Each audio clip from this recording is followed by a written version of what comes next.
خواتین و حضرات، علی ساجد پروجیکٹ مینجمنٹ کے 18ویں لیکچر کے ساتھ آپ کی خدمت میں حاضر ہیں۔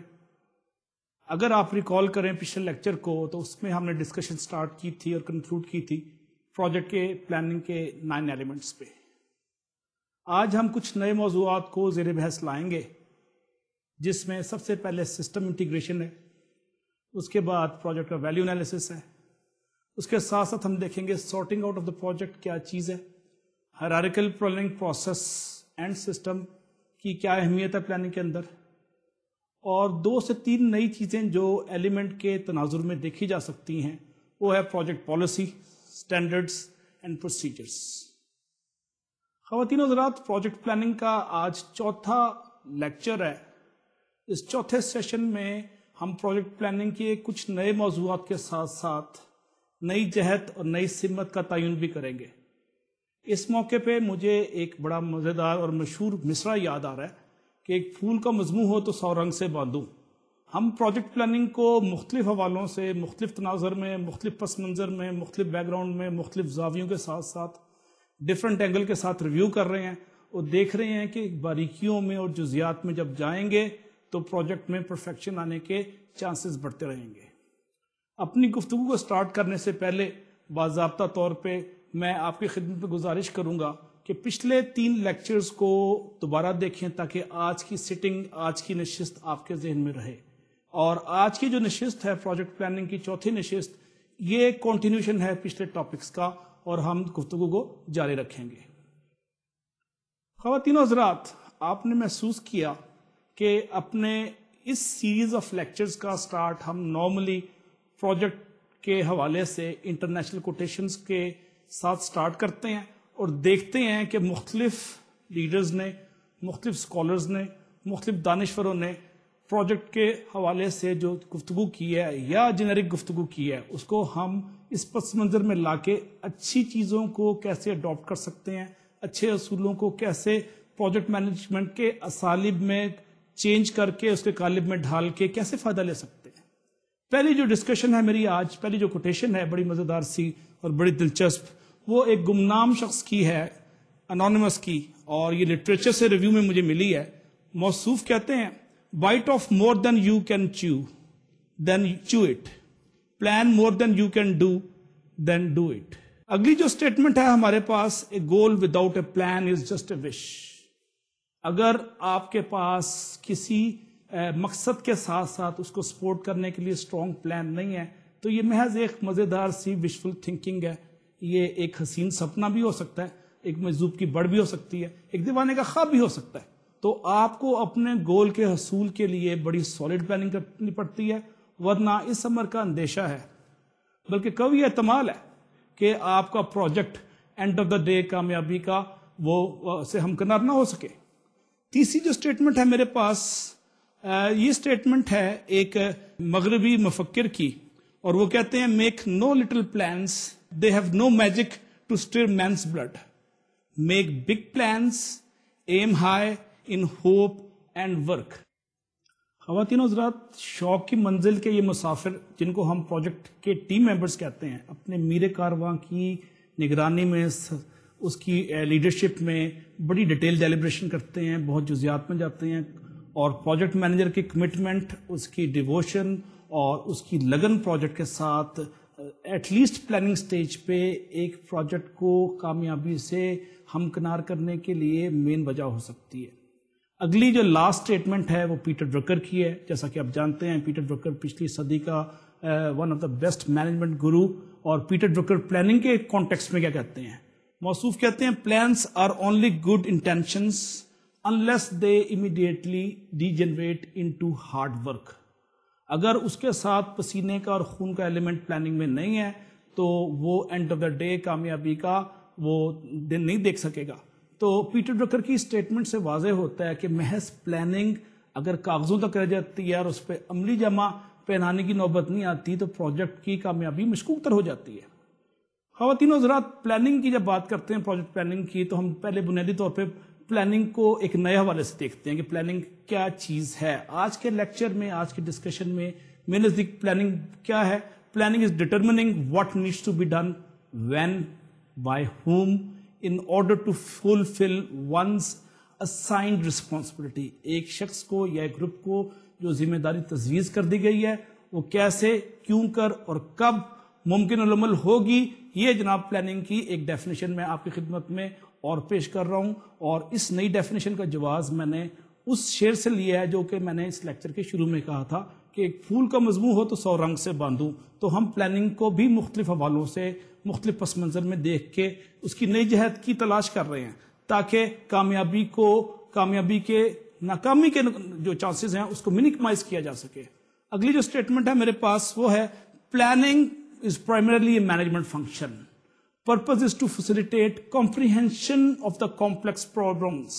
Again, very complicated and complex problems need to be addressed and need to be comprehended.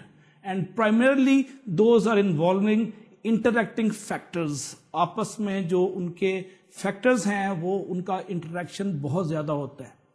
Planning بنیادی طور پہ اور کیا ہے؟ پلاننگ سلیکٹنگ ہے enterprise کے objective کا اور establishing a couple of things. What are a couple of things? First is policy of the project. Second is procedure of the project. And third is program necessary for achieving those things. تو ہم نے planning کی ایک نئی dimension دیکھ لی. Planning ان project environment کیا ہو گئی پھر خواتین حضرات؟ بنیادی طور پہ جب ہم پروجیکٹ کے انوائرمنٹ میں پلاننگ کی بات کرتے ہیں تو it is nothing but establishing a predetermined course of actions again within a forecasted environment. آپ ایک ایسے ماحول میں اپنے مستقبل کے کورس آف ایکشن کا تعین کرنے کی کوشش کرتے ہیں جس کی آپ فورکاسٹ ایڈوانس کر سکتے ہیں. Again forecast does not guarantee precise things to be happen in future. اس کی یقینی کو آپ انشور نہیں کر سکتے. So project requires set of major milestones. اور وہ milestone کیا ہیں؟ وہ milestone وہ چیزیں ہیں جن کو لائن مینیجر مختلف سٹیجز پہ، مختلف حوالوں پہ، مختلف اوقات میں پورا کرنے کی، اچیو کرنے کی کوشش کرتے ہیں. تو اس سٹیج پہ ہم نے دیکھ لیا کہ پروجیکٹ پلاننگ بنیادی طور پہ ایک رسپانسبل ہے ایک سکسیسفل مینیجر کی سکسیس کے فیکٹر کو یا چانسز کو یا پروبیبلٹی کو بڑھانے کے لیے. اور پروجیکٹ مینیجر وہ شخص ہے جو کہ پروجیکٹ کی کنسیو کرنے سے لے کے اس کی ایگزیکیوشن تک تھرو آؤٹ اس سے انوالو رہتا ہے. Ladies and gentlemen, the main responsibility of project manager is primarily planning itself and then integrating and executing the plans. اب ان تین چیزوں کو جب ہم ذہن میں رکھتے ہیں تو اس بات کو لے کے آگے چلتے ہیں.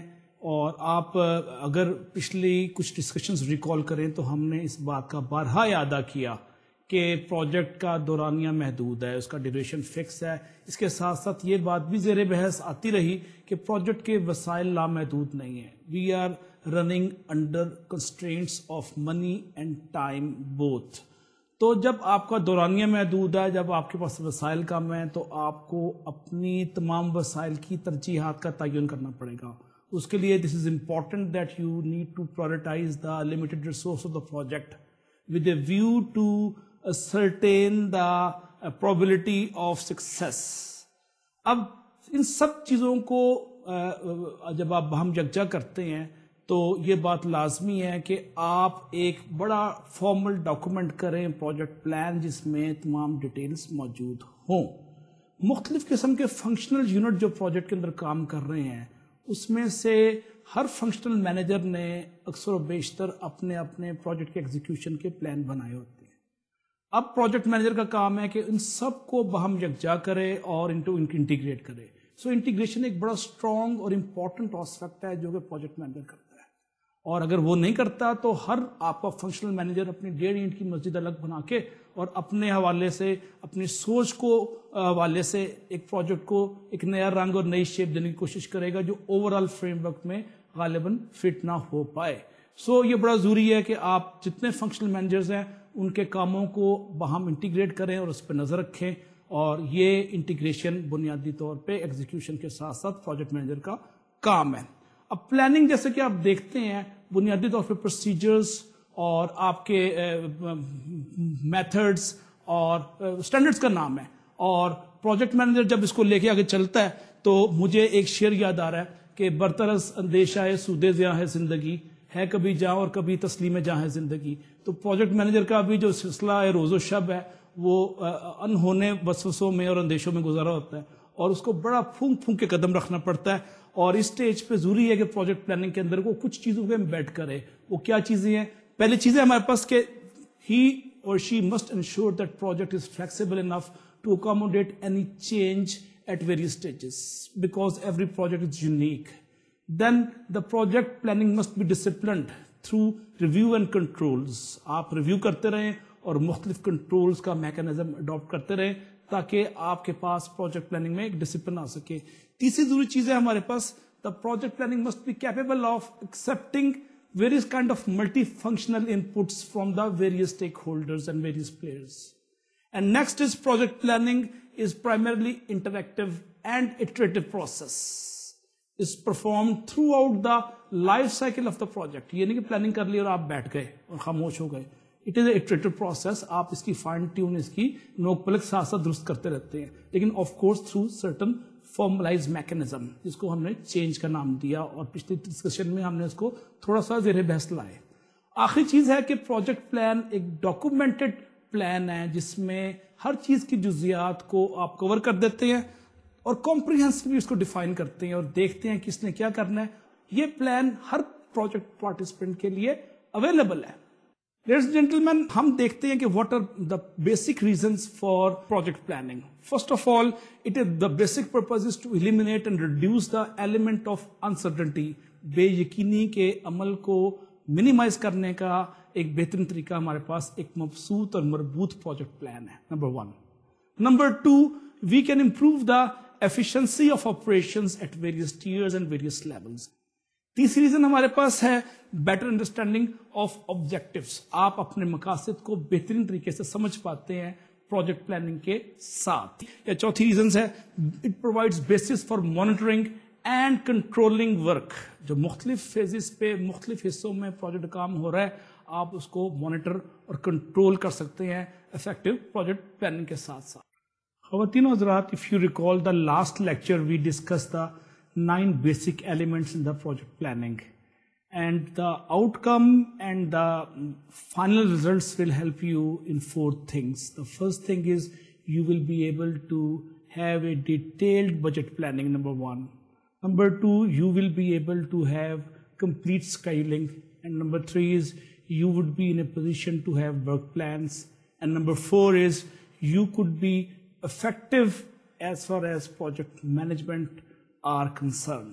اب ان 4 چیزوں کو لے کے آگے بڑھتے ہیں, اور جب آپ کا پروجیکٹ کا بیسک 9 ایلیمنٹس کا ڈاکومنٹ پلاننگ کا تیار ہو جاتا ہے تو آپ تمام پارٹیسپینٹس کو ڈسٹریبیوٹ کر دیتے ہیں اور اس کو دے دیتے ہیں. خواتین حضرات, ان 9 ایلیمنٹس کے ساتھ ساتھ 3 بنیادی چیزیں بڑی ضروری ہیں جو پروجیکٹ پلاننگ میں آپ اپنے ذہن میں رکھیں. پہلی بات ہے پروجیکٹ پالیسی اٹ سیلف. اب پالیسی کیا چیز ہے؟ پالیسی بنیادی طور پہ جنرل گائیڈ لائنز ہیں جو ڈیسیژن میکنگ میں اور انڈیویجول ایکشنز میں پروجیکٹ کے اندر مختلف ٹیم پلیئرز کو اور پالیسی میکرز کو اور پروجیکٹ مینیجرز کو مدد دیتی ہیں. یہ ہوگی پروجیکٹ پالیسی. اس کے بعد دوسری چیز ہے پروجیکٹ پروسیجرز. پروسیجرز پالیسی کی ایگزیکیوشن کے لیے طریقہ کار کو وضع کرتے ہیں پروجیکٹ مینجمنٹ کی انوائرمنٹ کے اندر. تیسری چیز ہمارے پاس ہے اسٹینڈرڈس. اسٹینڈرڈس انڈیویجول اور گروپ ایک قسم کے لمٹس ہیں جس کو پرفارمنس کے لمٹس آپ کہہ سکتے ہیں, اور پرفارمنس کی لمٹس جو ہیں ڈیفائن کرتی ہیں انڈیویجول ایکسیپٹیبل اور ایڈیکویٹ لیول, اور یہ اسٹینڈرڈ بھی پروجیکٹ کے اندر مختلف چیزوں کے مختلف ہوتے ہیں اور پہلے سے اسٹیبلش کیے جاتے ہیں. اب جب ہم دیکھتے ہیں کہ پروجیکٹ کی پلاننگ کی کیا کیا کیٹیگریز ہیں تو ہمارے پاس 3 چیزیں ذہن میں آتی ہیں. پہلی چیز ہے اسٹریٹجک پلاننگ, دوسری ہے ٹیکٹیکل پلاننگ, اور تیسری ہے ہمارے پاس operational planning. Strategic planning typically 1 سے 5 سال بلکہ 5 سال سے زیادہ ہوتی ہے, اور دوسری ہے ہمارے پاس ٹیکٹیکل پلاننگ جو 1 سے 5 سال کی ہے, اور تیسری ہے آپریشنل پلاننگ جو کہ 6 ماہ سے 1 سال کے عرصے پہ محیط ہوتی ہے. تو نارملی عام پروجیکٹ جو ہے ٹپیکل پروجیکٹ ہے وہ آپریشنل پلاننگ کے زمرے میں آتا ہے. تاہم بعض پروجیکٹ جو لمبے عرصے کے ہیں وہاں پہ اسٹریٹجک پلاننگ کرنی پڑتی ہے. اس کی کچھ وجوہات ہیں. پہلی وجہ ہے کہ وقت کے ساتھ ساتھ دنیا کے جو جیو پولیٹیکل چینجز آتے ہیں دنیا میں, جو سوشو اکنامک چینجز آتے ہیں اور جو اکنامک پالیسیز میں چینجز آتی ہیں, وہ اس امر کی متقاضی ہیں کہ آپ پروجیکٹ کے اندر ساتھ ساتھ پلاننگ کے اندر چینج لے کے آئیں. تو اسٹریٹجک پلاننگ جو 5 سال سے زیادہ عرصے کی ہے اس کے اندر آپ کو جیو پولیٹیکل سچویشن کی وجہ سے، سوشو اکنامک ریزنس کی وجہ سے، یا کوئی لانگ رن اسٹریٹجی جو سوسائٹی کی یا اس ملک کی یا اس ادارے کی یا اسپانسر کی چینج ہوئی ہے، اس کے حوالے سے you need to carry out اور embed certain changes. Those changes are imperative, those could not be denied. اس سے فرار نہیں ہے، اس سے گریز ممکن نہیں ہے. تو آپ کو مختلف ریگولر انٹرولز پہ کچھ نہ کچھ ساتھ ساتھ انٹروین کرنا پڑتا ہے پروجیکٹ پلاننگ کے اندر، اور کچھ قطع برید، کچھ اس کے اندر چینجز اور ماڈیفکیشنز اور ترامیم ساتھ ساتھ گاہے گاہے کرنی پڑتی ہیں. اور یہ ایک ناگزیر امر ہے، اس سے فرار اور اس سے گریز ممکن نہیں ہے. جب ہم بات کر رہے ہیں پالیسیز کی خواتین حضرات، تو پالیسیز کے اندر یہ بڑی ضروری بات ہے کہ یہ ویری کرتی ہے پروجیکٹ ٹو پروجیکٹ. اور کیوں ویری کرتی ہے؟ اس کی بنیادی وجہ ہے کہ ہر پروجیکٹ یونیک ہے. اس کے ساتھ ساتھ آپ دیکھتے ہیں کہ پالیسیز کو جب پروجیکٹ پلاننگ کے تناظر میں لے جاتا ہے تو اس کے 4 سے 5 پرنسپلز ہیں. ہم ان پرنسپلز کا تھوڑا سا ٹائم میں اعادہ کرتے ہیں اور احاطہ کرتے ہیں گفتگو میں کہ جب آپ پروجیکٹ کی پالیسی بنائیں گے تو کون کون سے بنیادی قوانین اور بنیادی پرنسپلز آپ اپنے زیر غور رکھیں گے اور زیر بحث لائیں گے. پہلی چیز ہے کہ policies should be definable, they should be understandable. اتنی کلیئر ہوں، اس میں اتنی کلیئرٹی ہو کہ اس کو ہر کوئی سمجھ پائے. Those must be in writing. Verbally policies کو اناؤنس کرنا کوئی پروفیشنل طریقہ کار نہیں ہے. Those must be flexible and stable. اس میں ترمیم کی گنجائش ہو، at the same time it should be stable. یہ نہیں کہ ہر روز پالیسی بدل رہی ہے پروجیکٹ کے حوالے سے. It should be reasonably comprehensive in terms of scope. Scope کے حوالے سے اس میں کافی کمپریہنسو چیزوں کا احاطہ کیا گیا ہو. اور پالیسیز جو ہیں سب subordinate policies, those must be supplementary to superior policies. جو سپیریئر نے پالیسیز سب آپ کو بنائی، آپ کی ٹاپ مینجمنٹ نے، جو سب subordinate must follow and take lead from the superior policies. یہ بڑا ضروری بات ہے، آپ اس کو اوائڈ نہیں کر سکتے. And the last thing in the policies principle is they must be based on known principles in operative areas. یہ نہیں کہ آپ نے کوئی غیر معروف چیز کو لے کے اس کو پالیسی بنا دیا. Project policies to conform the organisation policy. Organisation کی جو براڈ پالیسی ہے، آپ کی پروجیکٹ پالیسی اس کے احاطے میں، اس کے فریم ورک میں کام کرے گی. دوسری اس میں مزیدار بات یہ ہے اور ضروری بات یہ ہے، it is similar in nature from project to project. ایک پروجیکٹ سے دوسرے پروجیکٹ میں یہ پالیسی سسٹین کرتی ہے، ریٹین کرتی ہے اور جنیرک فارم میں چلتی ہے. اس کے برعکس پروسیجرز جو ہیں ضروری نہیں کہ وہ سیم رہیں ایک پروجیکٹ سے دوسرے پروجیکٹ میں. اس کی میں ایسے مثال دے سکتا ہوں کہ ایک ملٹی نیشنل جو پاکستان میں آپریٹ کر رہی ہے، اس کا ہیڈ کوارٹر کسی ویسٹرن کنٹری میں ہے، تو ان کی پروکیورمنٹ پالیسی ایک جنرل ہوگی، based upon fairness, based upon transparency, based upon lowest bid and so forth. لیکن پروسیجرز مختلف ملکوں کے قوانین کے حوالے سے مختلف ہو سکتے ہیں. تو ہم نے اس بات کو کنکلوڈ کیا کہ پالیسی میں کنسسٹنسی ہوتی ہے اور ایک پروجیکٹ سے دوسرے پروجیکٹ میں بھی اس میں تسلسل ہو سکتا ہے، لیکن پروسیجر میں ڈراسٹکلی چینج یا ڈفرنس ممکن ہے. اب اس موقع پہ مجھے ایک اگلی ضروری بات جو آپ کی خدمت میں کہنی ہے وہ ہے سسٹم انٹیگریشن. سسٹم انٹیگریشن کو تھوڑا سا ایڈریس کیا تھا ہم نے پچھلی فکری نشست میں. آج کی نشست میں ہم اس کو آگے بڑھاتے ہیں اور دیکھتے ہیں کہ انٹیگریشن کے کیا فوائد ہیں اور سسٹم انٹیگریشن سے مراد کیا ہے. اس کو ہم سسٹم انجینئرنگ بھی کہتے ہیں. اور سسٹم انجینئرنگ بنیادی طور پہ پروجیکٹ کے مختلف عناصر کی باہم یکجائی، ترتیب، حسن، سلیقہ اور کرینے کا نام ہے. آپ کیا کرتے ہیں؟ مختلف ٹیکنیکل اسپیشلسٹ ہیں جو پروجیکٹ مینجمنٹ کو اور پلاننگ کو ایک آرٹ اور سائنس کے طور پہ لیتے ہیں اور پرفارم کرتے ہیں role of integrating technical disciplines. مختلف قسم کے ٹیکنیکل ڈسپلنس کو انٹیگریٹ کرتے ہیں، باہم یکجا کرتے ہیں. اس موقع پہ مجھے ایک بڑا معروف پرانے زمانے کا شعر یاد آ رہا ہے، زندگی کیا ہے عناصر میں ظہور ترتیب. زندگی کیا ہے عناصر میں ظہور ترتیب، موت کیا ہے انہی اجزاء کا پریشان ہونا. تو اس شعر سے جب ہم نتیجہ خاص کرتے ہیں کہ پروجیکٹ کے اندر جو انٹیگریشن از نتھنگ بٹ ظہور ترتیب، اور اگر یہ ظہور ترتیب ٹوٹتی ہے تو پروجیکٹ ڈس انٹیگریٹ ہو جاتا ہے، and that is nothing but the death of the project, that is the failure of the project. تو اس سے بچنے کے لیے ضروری ہے کہ آپ انٹیگریشن کو بڑا ایک سائنس کے طور پہ، ایک لاجک کے ساتھ، ایک سسٹم کے ساتھ، ترتیب اور سلیقے کے ساتھ لے کے چلیں. اب سسٹم انٹیگریشن کا کیا فائدہ ہے, اس سے ہم کیا حاصل کر سکتے ہیں, that is the next point that need to be discussed and elaborated. First thing is, آپ کیا کرتے ہیں, you need or you achieve the objective of the customers. Customer نے جو اپنے مقاصد دیے تھے آپ اس کو حاصل کرنے کی کوشش کرتے ہیں سسٹم انٹیگریشن کے ذریعے. پہلی بات یہ ہو گئی. اس کے بعد آپ پروجیکٹ کی انٹیگریشن کرتے ہیں کسٹمر کے سسٹم کے اندر, اس کے انوائرمنٹ میں جا کے. دوسرا سسٹم انٹیگریشن کا یہ فائدہ ہوتا ہے. سسٹم انٹیگریشن بنیادی طور پہ it plays a very vital and key role in the success and failure of any project. بنیادی طور پہ there are couple of approaches in the system integration. The first approach is typically we called risky approach. Risky approach at the end of the day may give rise to delay in the projects, and that is again not acceptable. Second is conservative approach. Conservative approach میں آپ کیا کرتے ہیں, you normally forego couple of opportunities. اور وہ opportunities کیا ہے؟ For example, آپ دیکھتے ہیں کہ enhance project کی capabilities کیا ہو سکتی ہیں, آپ اس کو at times forego کرنا پڑتا ہے conservative approach میں. Number one. Number two, you do not take the advantage of project economies which are available at times to you. In order to better understand the system integration, it is imperative for us to have the clear understanding of the objective of system integration. اس کے تین basic objective ہیں. First is performance. Now what is performance? Is what system does. It includes couple of things. What are those things we will discuss one by one. First is system design, جو performance کے اندر آتا ہے. Second is reliability. Mean time between failure, ایک چیز کتنی strong ہے, کتنی reliable ہے, کتنا کمپوننٹ یا سسٹم کا ایک حصہ. Third is quality. Quality is nothing but conformance to the technical specifications without jeopardizing the stakes, interest, loyalties and satisfaction of the customer.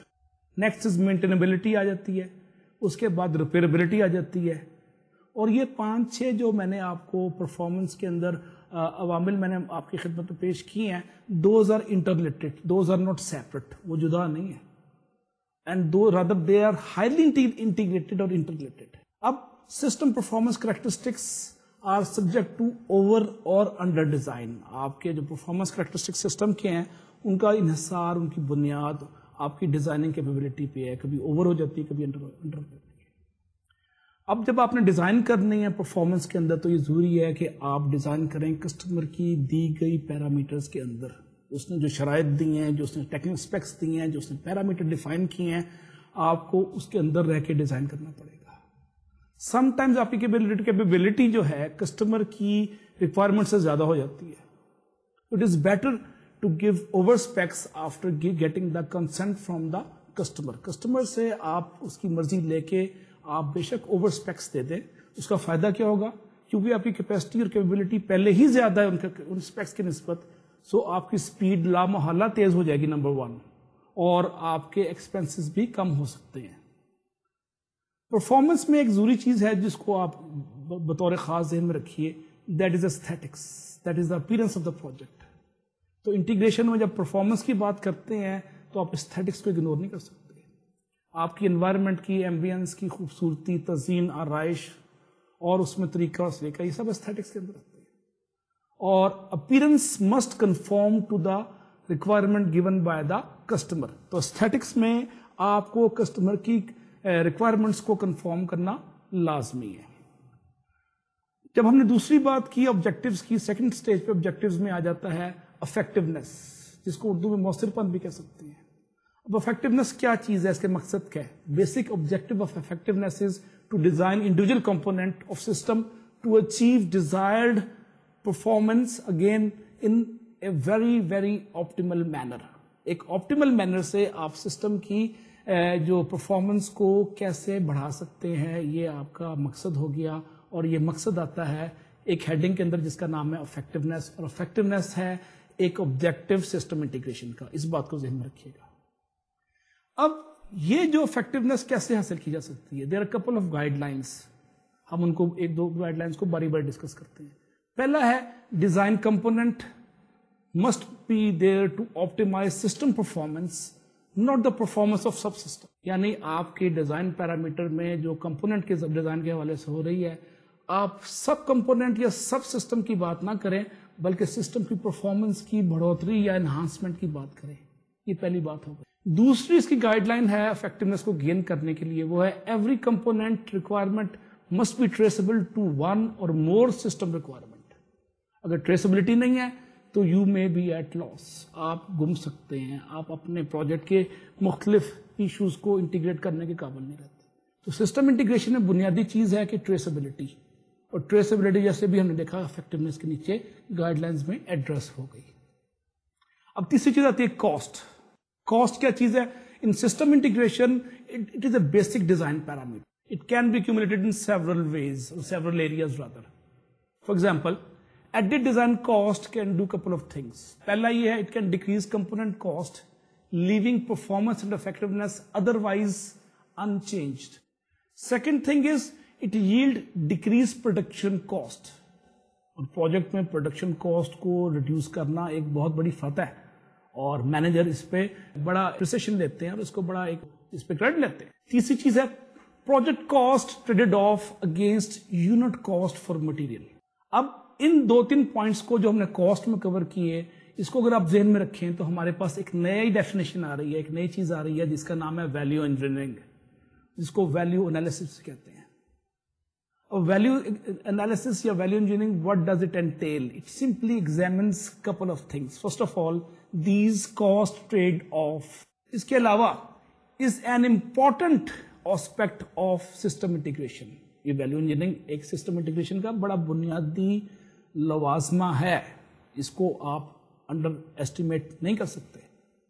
And it's used in project estimation of relevant cost trade-off. اب value engineering بنیادی طور پہ اس کا conclusion کیا ہو گیا؟ It is simply consistent and thorough use of cost effectiveness analysis. یہ ہو گیا value engineering کا کانسیپٹ, جس کو ویلیو انالیسس بھی کرتے ہیں, اور اس کو ہم نے ایڈریس کیا کاسٹ کی آبجیکٹو کے ہیڈنگ میں, اور کاسٹ بنیادی طور پہ سسٹم انٹیگریشن کے اندر ہم نے زیر بحث لائے. تو اس ترتیب کو, اس سیکوینس کو ذہن میں رکھیے گا. آگے چلتے ہیں. اب سسٹم انٹیگریشن میں ایک بڑی ضروری چیز ہے, وہ ہے گڈ ڈیزائن. بنیادی طور پہ اچھا ڈیزائن کیا کرتا ہے؟ It takes all trade off at the initial stage of technical approach. اس کی جو شروع کی ٹیکنیکل اپروچ کے اسٹارٹ پہ جتنے بھی ٹریڈ آف ہیں اس کو یہ کنسیڈر کرتا ہے, اس کو اکوموڈیٹ کرتا ہے. یہ پہلی اس کا پارٹ ہو گیا. سیکنڈ پارٹ کیا اس کا؟ It avoid locking up of the project in terms of resolution with less flexibility and adaptability in two situations. پہلی سچویشن کیا ہے؟ when problem occurs, sometimes it also happens that changes in the environment also impact two things. Number one, the effectiveness of the project, and number two, the performance. ان دونوں چیزوں کو زیر بحث لاتے ہوئے ہم دیکھتے ہیں کہ what is unusual or not usual. So it is not usual for client to violate any or all of these seemingly logical dicta which we just mentioned a couple of minutes ago. ابھی ہم نے system integration کے مختلف issues کو زیر بحث لائے. ہم نے کاسٹ کی بات کی, ہم نے پرفارمنس کی بات کی, ہم نے مختلف چیزوں کو جو کہ سسٹم انٹیگریشن کو امپیکٹ کرتے ہیں اس کو انڈر ڈسکشن لے کے آئے. اب اگلا ٹاپک جو ہماری آج کی نشست میں ہے وہ ہے سارٹنگ آؤٹ پروجیکٹ. گریجولی ہم موو کر رہے ہیں آہستہ آہستہ ڈیٹیل پلاننگ کی طرف.